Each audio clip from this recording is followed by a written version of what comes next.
Eggshells. Narrated by Stephen Schneers.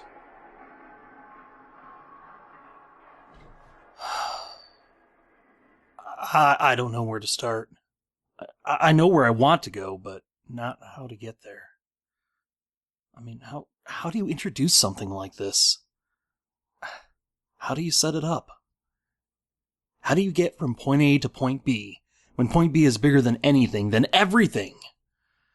I just want to talk about what happened that day on the subway. Because that's all I think about anymore. Every single minute of my life, it's all I think about. It's all I hear, and when I dream, it's all I dream about because there's nothing else anymore. I'm stranded in time on this one moment, and there's no past or future anymore. It's just the 2 minutes on the subway with that man. I would give anything to get away from this horrible moment, but I can't stop reliving it. And the sound is always there, and I am always hearing it. And I wish I could make it stop. I don't know what else to do except to vomit this up and cast it out and hope to God that maybe this will turn the machine off. Stop the wheels and let me sleep for just a little while. It was early and I was eating a bagel. A sesame seed bagel with strawberry cream cheese. There was a bit too much cream cheese in the middle, filling the hole on the top. I remember every single detail. And I feel nothing but sympathy and pity for the woman I read about once, who can remember every detail of her day. Hell is in the details. I was holding the bagel with a piece of wax paper because I was wearing my new suit, and I knew if I wasn't careful I'd get it filthy. The train had just left Grand, and it was full. I wasn't paying attention to anyone else because my bagel was the most important thing to me right then. Isn't that ridiculous? Nothing else in that moment. Not the person across from me, or the baby crying 3 rows down, or the man jiggling his foot was more important than that bagel. I took a bite and I was wiping my face when something about the way the person behind me whispered. It made my ears prick up a little. Maybe it was the fact that he said it quietly on a crowded train, on which you can't hear yourself think, let alone talk. Or it could have been that he said it in my ear, although I don't think he meant to. Either way, I turned my head back to the right, and I felt my stubble scrape along my collar. "What?" I asked, swallowing. He was a young black man, and he was grinning. He looked from the woman sitting next to him and raised his eyebrows at me. "That guy looks like he's gonna flip out." He hooked his thumb back, and I leaned to look down the aisle. It was a man. Just another man in a suit like me and half the train, but his foot was jiggling up and down, and his arms were crossed, which I remembered reading somewhere was a sign of hostility. He was glowering at the person across from him, and that's when I actually heard the baby crying. Isn't that amazing? I'd completely tuned it out until that exact moment, but once I'd heard it, I couldn't ignore it. A young Hispanic woman was cradling a baby, probably no more than 3 weeks old, and it was squealing. Babies that little sound like kittens, don't they? Like very angry kittens. She was wearing a loose brown coat, and the baby was swaddled in a pink blanket with rabbits on it. And she was touching it and saying something soothing, cooing at it, and no one else paid her any attention except that man. He couldn't stop looking at her. We should have known then. We should have all known that something was wrong, that no one looks at anyone like that with anything but bad intentions. But we didn't do anything. We just sat there and waited to see what he would do. In all of us, there's that little black thing that thrives on seeing people do terrible things. That black thing just eats it up. Just loves knowing that the person is going to suffer for what they've done. Stupidity is a drug that we put right in our veins, and it goes right into the heart of that little black thing, and it loves us for it. His foot went up and down and up and down, and he said something under his breath, and there was sweat rolling down his face. The baby let out a loud screech, and a few people turned to look, but this man, Oh, he shoved his fingers in his ears and bent his head down and planted his feet on the floor. His whole body moved with the tapping of his legs, and I frowned. I was still holding my bagel, but I'd forgotten about it because I was thinking about what a display he was putting on. It would only be a matter of minutes, I thought, before he started ranting about how babies shouldn't be allowed in public. No doubt he had places to be, and he was a very important person with very important business to attend to, and he had no time for little babies that were tired or scared or hungry or whatever it was that was upsetting the little creature in the pink blanket. Mom slung Baby over her shoulder and patted its back. But Baby kept squealing, in big hiccups, and now more people were watching this man, who still had his fingers stuffed in his ears, and was singing to himself. I heard a snatch of the lyrics, and the song played in my head. Take me out tonight, where there's music and there's people who are young and alive. Driving in your car, I never want to go home because I haven't got one anymore. Someone next to him got up and moved farther down the train, shooting him a nasty glance. But the man was hunched over, fingers in his ears, and singing and rocking, and Baby was cradled in Mom's arms, waving its little hands around and grasping at nothing. Dude's on something, man. Freaking crazy, man, the young man commented. I felt a blob of cream cheese fall out of my bagel and onto my wrist, but something very interesting was happening to the man, and it was as if I was hypnotized, and I found that I couldn't look away. His rocking increased until the people next to him loudly commented on it, and from where I was, I could see that there was blood on his fingers, and running down his neck and onto the white of his shirt. I thought, he's really got his fingers in there, doesn't he? There was sweat pattering on the floor, and the man's feet jiggled up and down and up and down, and his face was very red. And the young man behind me said, "Oh man, dude's gonna stroke out."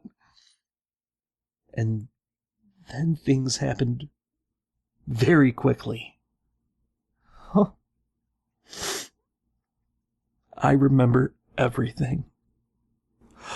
Baby let out a final, ear-splitting screech. Mom shushed it, and the man leaped out of his seat. He was so fast, and none of us had any time to react. We just watched, spellbound, as he ripped the child in the blanket with the rabbits on it and held it to his face. He screamed at it. The child screamed back, and in a fluid motion, he raised the child in one hand. For a moment, it was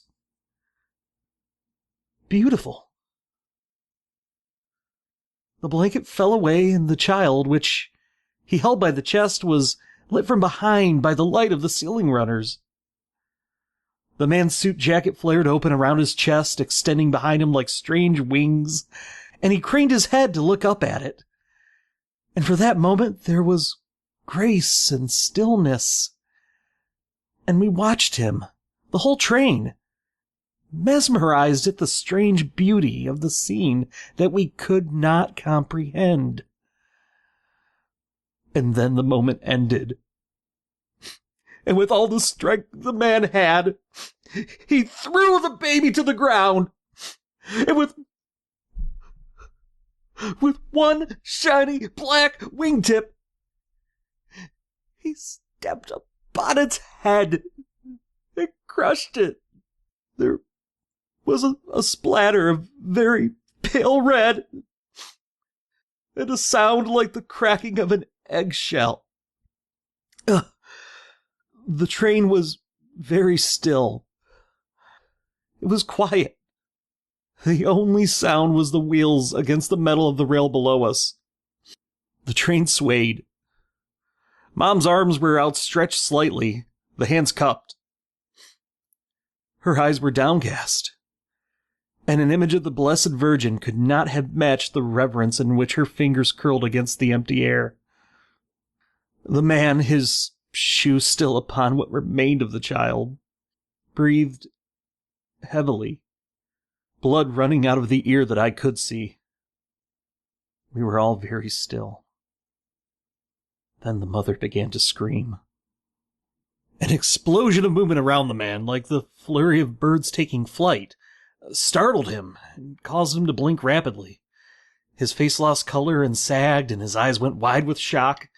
He lifted the shoe, which was caked in tissue and blood and hair, and a piece of skin was stuck to the bottom. It lifted the tiny body up slightly. He reeled back, and his legs struck the bench behind him, which he fell upon with all of his weight. Chaos. Absolute chaos. The mother fell to her knees and cradled the broken body. She screamed and screamed, and there was more pain in those screams than anyone has ever known. The young man behind me shouted something, got to his feet, and ran over, while his female companion collapsed in a dead faint into the aisle. Several people grabbed the man, who was clutching his chest. His eyes rolled and his face hung off his skull, and he was saying something, saying it over and over. I was not aware of moving closer, but I must have, because I could smell the acrid stink of him. And I could hear what he was saying. What did I do? What did I do? It's never been that bad before. What did I do? He tried to break out of the cluster of hands holding him to reach for the mother, who reared away and brought her child to her chest. The blood was pink and it stained her coat, and absurdly, I wondered if it would ever come out. I remember reading somewhere that blood could be removed with common soap, and I wanted to tell her this, but when I opened my mouth, nothing came out. I was still holding my bagel full of pink cream cheese, and she looked at it, and her wailing tore open the world. The man continued to scream, and from somewhere there was the sound of someone else yelling into a phone. Oh my gosh, I have a condition! I have a condition! I'm so sorry! Please, what did I do? What did I do? The bagel was soft in my hand, and when I crushed it, the cream cheese covered my fingers and palm, and I dropped it, hissing as if it were hot. What did I do? Oh my gosh, what did I do? From outside the windows came the flicker of the lights at the next stop. A crowd was waiting at the edge of the platform, and I thought how lucky they were that the policemen were there to push them back, so that they would never bear witness to the end of the world.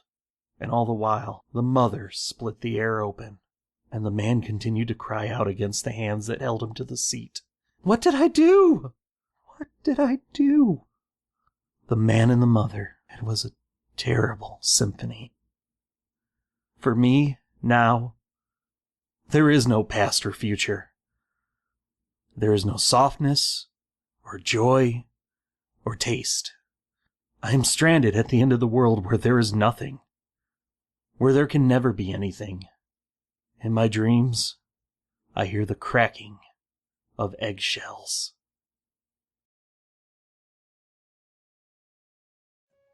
Thanks for listening.